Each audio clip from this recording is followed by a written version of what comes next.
ஓம் நம சிவாய. ஓம் நமோ பகவதே வாசுதேவாய. அனைவருக்கும் வணக்கம். நான் உங்கள் பழனி ஜெயமேனுகோபால். நாம் இன்னைக்கு பார்க்கக்கூடிய தலைப்பு, நல்லவன் கஷ்டப்படுவது ஏன். பொதுவாக ஒரே வரியில் சொன்னோம்னா, அவனுக்கு நேரங்காலம் சரியில்லை, அதனால தான் அப்படி இருக்காரு அப்படின்னு நம்ம சொல்கிறோம். அது என்ன நேரங்காலம் சரியில்லைன்னா எப்படி? ஜாதகத்தில் தசாபுத்திகள் அப்படிங்கிறது என்ன நடக்குதோ அதுக்கு தகுந்த மாற்றங்கள் கிடைக்கும் அப்படிங்கிறது உண்மைதான். ஆனால் எப்பயுமே ஒரு விஷயம் பாருங்கள், பொய் பிராடு பித்தலாட்டம் பண்ணுறவன் காசு பணத்தோட சௌகரியம் இருப்பான், நீதி நேர நியாயம் உண்மை தத்துவம் பேசுகிறவன் சிரமமாக இருக்கும். அப்போ இந்த காலத்தை என்ன சொல்லுவாங்க, அவனுக்கு பொழைக்க தெரியலைங்க, 4 காசு சம்பாதிக்கிறன்னா அப்படி எப்படி பேசி சம்பாதிக்கணும், சும்மா நீதி நேர்மை நியாயம்னு பேசிக்கிட்டு இருந்தால் அது சாப்பாடு போட்டுருமா? இதுதான் நிறையா பேர்த்துடைய கேள்வி. ஆக அப்போ உண்மை என்ன சார் சொல்லுது? உண்மையாக இருக்கக்கூடாதா?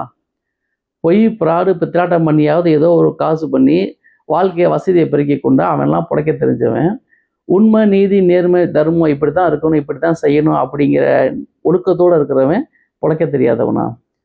ஏன் இந்த முரண்பாடு வாழ்க்கையில் ஏன் இப்படி நடந்துக்கிட்டு இருக்கு அப்படின்னா, கலிகாலம் அப்படி தான் இருக்கும். இந்த காலகட்டத்தில் பணம் மட்டுமே பிரதானம். ஒருத்தருக்கு உண்மையாக இருந்து என்ன கிடைக்க போகுது?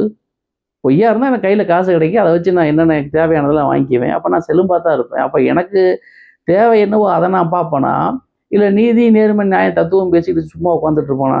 இதான ப்ராக்டிக்கல் கொஸ்டின். அப்போது சில பேர்த்துடைய ஜாதக அமைப்பு அப்படி இருக்கும் சார். எப்படி போட்டாலும் சம்பாதிச்சிடலாம், நம்ம வாழ்க்கையில் பணம் தான் முக்கியம், அதுக்காக அந்த வர்ற வழி முக்கியம் கிடையாது, எப்படி வேணாலும் சம்பாதிக்கலாம் அப்படின்னு நினைக்கிறவங்க ஒருத்தர்.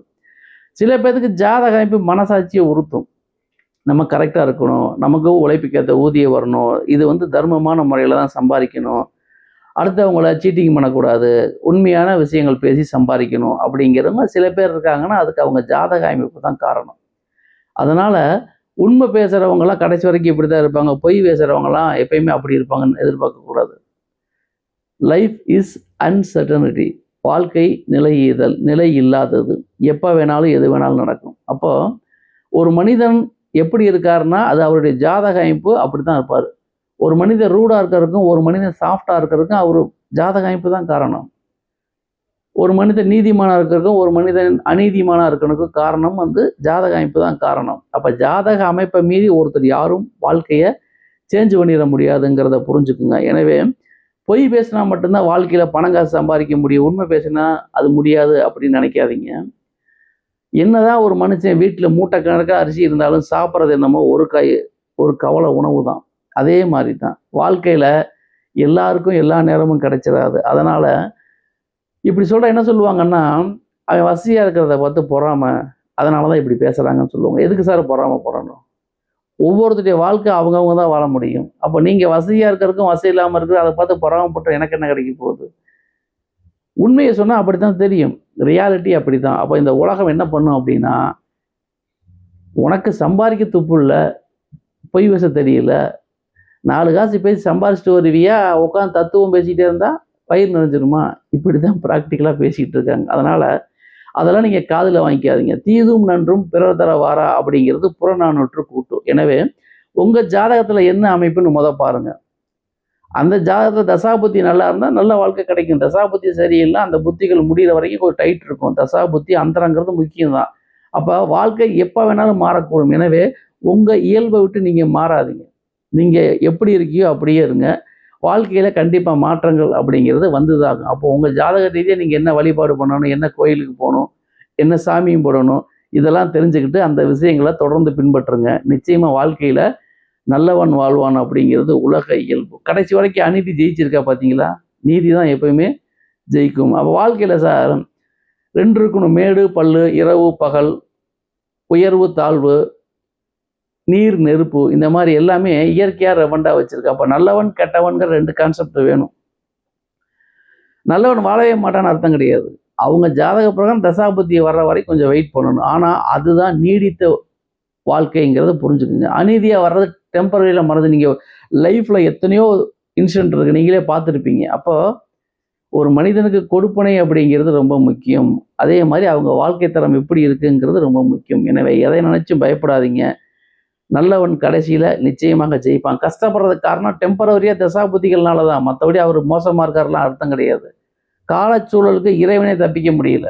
ஒரு கிரகங்கள் அதோடைய கடமையை செய்யும்போது கால மாற்றங்கள் வரதான் செய்யும். அப்போ அந்த கால மாற்றம் முடிகிற வரைக்கும் நம்ம கொஞ்சம் வெயிட் பண்ணோம்னா நிச்சயமாக வாழ்க்கையில் சாதிக்கலாம். நல்லவன் கஷ்டப்படுறதுங்கிறது டெம்பரவரி தான். உங்களுக்கு உண்டான வசந்த வாழ்க்கை நிச்சயமாக இருக்குது. இப்போ கஷ்டப்பட்டீங்கன்னா பிற்பகுதி வாழ்க்கை நல்லாயிருக்கும். இப்போ எல்லாமே சொகுசாக இருந்து போட்டு பிற்பகுதி வாழ்க்கையில் கஷ்டப்பட்டால் என்ன சொல்கிறது? அது நல்லதல்ல. எனவே இறைவன் ஒவ்வொருவருக்கும் அளந்துதான் வைத்திருக்கிறான். எனவே நல்லவன் கஷ்டப்படுறது அப்படிங்கிறது ஏன் அப்படின்னா, ஒரு ஜாதக அமைப்பு, கர்ம ரீதியான தாக்கம்லாம் அதெல்லாம் கர்மாங்கிறது என்ன சார்? நீங்கள் பண்ணுற தீதும் நல்லது தான் கர்மா.